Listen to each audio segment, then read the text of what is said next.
ఈరోజు మనం చూడబోయేది నిజంగా మనసుని కలిచివేసే ఒక సంఘటన, ఒక తల్లి పడుతున్న వేదన, ఒక పసివాడి ఆర్తనాదం. అసలు సొంత కుటుంబంలోనే ఇలాంటి దారుణం ఎలా జరుగుతుందో చూద్దాం. గుర్తుంచుకోండి, ఇప్పుడు మనం వినబోయేదంతా ఆ బాధితుల కుటుంబం చెప్తున్న మాటలే. ఒక్కసారి మాటలు వినండి. నా కొడుకు నోట్లో యాసిడ్ పోసింది. ఒక తల్లి గుండెల్లోంచి వచ్చిన మాటలివి. ఇది వింటేనే అర్థమైపోతుంది మనమిప్పుడు తెలుసుకోబోయేది ఎంత భయంకరమైన విషయమో. అవును, మీరు విన్నది నిజమే. కేవలం 4 ఏళ్ల పిల్లాడు ఇప్పుడు ప్రాణాలతో పోరాడుతున్నాడు. అసలు ఏం జరిగింది ఆ రోజు? ఎందుకు ఇంత దారుణానికి ఒడిగట్టారు? ఆ వివరాల్లోకి వెళ్దాం రండి. ఆ రోజు ఆ కుటుంబానిక్కూడా మిగతా రోజుల లాంటిదే, అంతా మామూలుగానే మొదలైంది. కాని వాళ్లకు తెలీదు, కొన్ని గంటల్లోనే వాళ్ల జీవితం ఒక పీడకలలా మారిపోతుందని. ఇంతకీ ఆ రోజు ఏం జరిగిందంటే, సరే, ఇంత దారుణం జరగడానికి కారణమేంటి? ఏదో ఆవేశంలో జరిగిపోయిందా? కుటుంబ సభ్యులు ఏమంటున్నారంటే కానే కాదు, ఇది చాలా కాలంగా లోలోపల రగులుతున్న అసూయ, పగ, దాని ఫలితమే ఈ దాడి అని వాళ్లు గట్టిగా చెప్తున్నారు. కుటుంబం చెప్పేది వింటే ఇది అప్పటికప్పుడు జరిగింది కాదనిపిస్తుంది.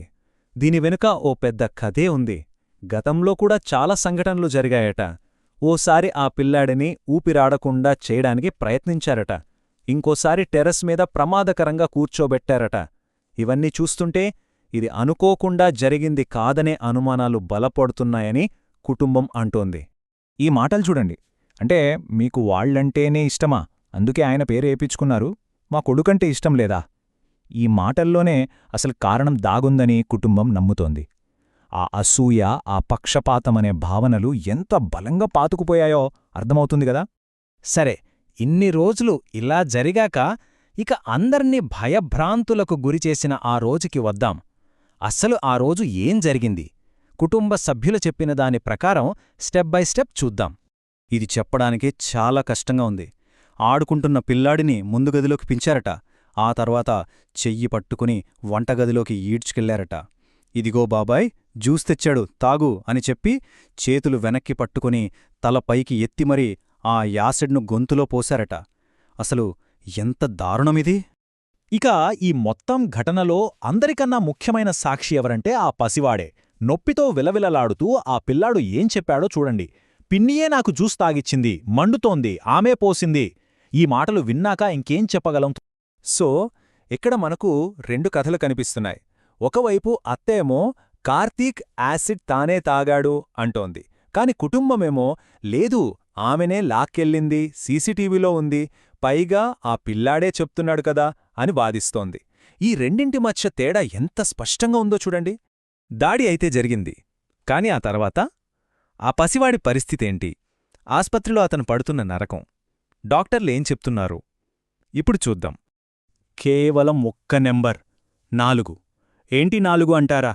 ఆ పిల్లాడు ఐసీయూలో ఒక్క చుక్క నీళ్లు కూడా తాగకుండా గడిపిన రోజులవి. ఒక్కసారి ఊహించుకోండి, ఆ పసివాడు ఎంత అల్లాడిపోయి ఉంటాడో, ఆ తల్లిదండ్రులు ఎంత కుమిలిపోయుంటారో. ఇక డాక్టర్లు చెప్పేది వింటే గుండె తరుక్కుపోతోంది.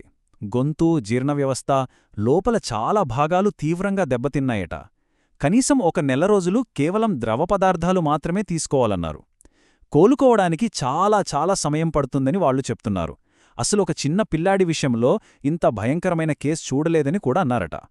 ఒకవైపు కొడుకు ఆస్పత్రిలో నరకం చూస్తుంటే, మరోవైపు ఆ కుటుంబం మానసికంగా కుంగిపోయింది. ఇప్పుడు వాళ్లు కోరుకునేది ఒక్కటే, న్యాయం. అసలు వాళ్ల ఆవేదనేంటి? వాళ్లు ఏమడుగుతున్నారో చూద్దాం. ఈ సంఘటన జరిగిన రాత్రి నుంచే నిందితురాలిగా ఆరోపణలు ఎదుర్కొంటున్న అత్త ఇంటినుంచి పారిపోయిందట. ఇక కుటుంబం వాళ్లు పోలీసులకు ఫిర్యాదు చేశారు. కేసు నమోదైంది. వాళ్లు కోరుకునేదేంటో వాళ్ల నానమ్మ మాటల్లోనే వినండి. మాకు న్యాయం కావాలి, నా బిడ్డకు జరిగిన దానికి ఆమెకు శిక్ష పడాలి, అప్పుడే ఇలాంటిది ఇంకో ఇంట్లో జరగకుండా ఉంటుంది. చూసారా, వాళ్లు కోరుకునేది కేవలం పగ తీర్చుకోవడం కాదు, ఇంకెవరికీ ఇలాంటి గతి పట్టకూడదనే. సీసీటీవీ ఫుటేజ్ ఉంది అంటున్నారు, ఆ పసివాడి సాక్ష్యముంది. మరి ఇన్ని ఉన్నాక ఆ కుటుంబం పోరాడుతున్న న్యాయం వాళ్లకు దొరుకుతుందా? ఈ ఒక్క సంఘటన మన ముందు చాలా పెద్ద ప్రశ్నలుంచుతుంది. అసలు మన వ్యవస్థ ఇలాంటి బాధితులకు ఎంత త్వరగా, ఎంత బలంగా అండగా నిలబడగలుగుతుంది?